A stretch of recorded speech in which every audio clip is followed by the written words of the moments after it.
Brought to you by GTA, your island, your network. Same mission, bigger problems. When I left the agency, methamphetamine has started to increase, but not at this level. Not at this level. Where now methamphetamine is very prevalent out on the streets. Ike Peredo is the administration's pick to lead Guam Customs and Quarantine. He retired as the agency's deputy director and acting chief in 1999. His job is to address cracks in the system. A lot of our illicit drugs are coming into the post office. Okay?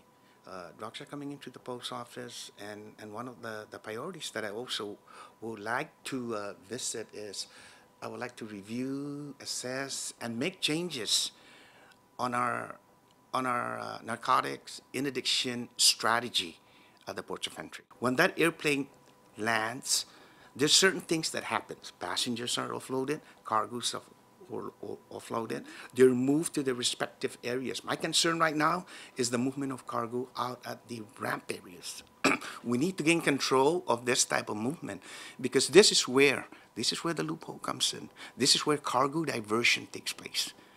The cargoes that are supposed to be moving into the warehouse for proper inspection are not probably reaching the cargo terminal. It's probably being diverted to other areas. Part of the problem, too little manpower. When I left the agency in 1999, there were 230 officers. I'm coming back to this agency, and the strength of this agency now only has 103 officers.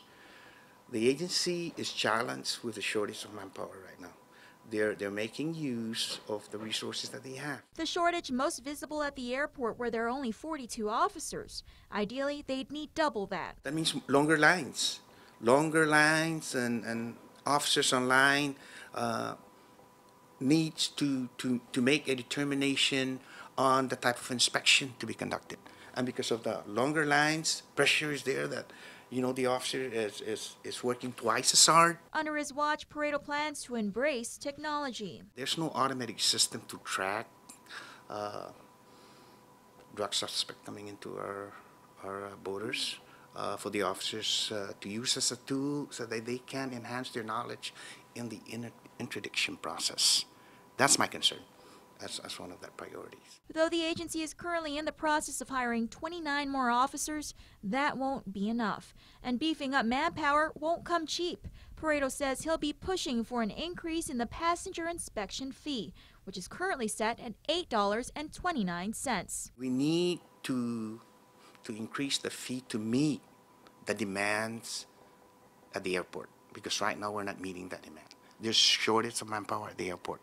And the only way is to increase the fee. He'll need a closer look at the budget to know just how much they need to hike that fee. Reporting for Guam's News Network, I'm Crystal Paco. Brought to you by GTA, your island, your network.